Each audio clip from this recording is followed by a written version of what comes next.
ไม่ใหญ่อย่าได้คิดหึงหวงเป็นเมียน้อยเมียหลวงนั้นก็บ่สำคัญ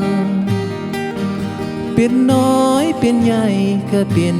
เมียเหมือนกันอยู่ไผ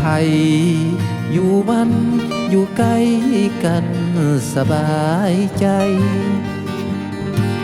ส่วนเมียน้อยอย่าใจลอยคอยหา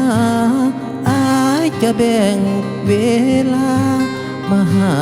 น้องให้ได้ถ้ามีเบียกงานหีบด่วนให้โทรไปบางครั้งอายเบียกหลายขออภัยบ่ได้มาเมียใหญ่ต้องใจใหญ่คือผัวอย่าได้เห็นแก่ตัว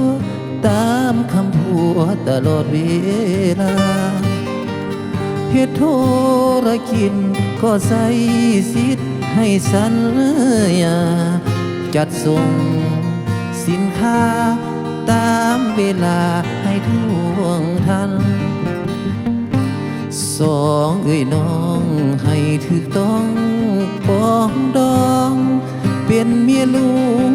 เมียรองเหมือนแผ่นทองเดียวกันสายเน้นเนื้อคู่อยู่ที่ฟ้าบันดาลคำสั่งสวรรค์ให้สองเฮานั้นเป็นคู่ผัวเมีย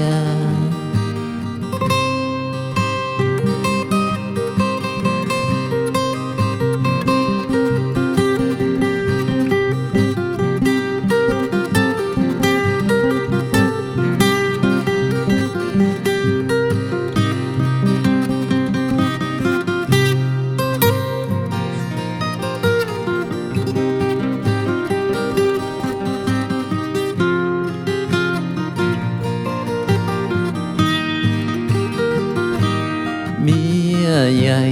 ต้องใจใหญ่คือผัวอย่าได้เห็นแก่ตัวตามคำผัวตลอดเว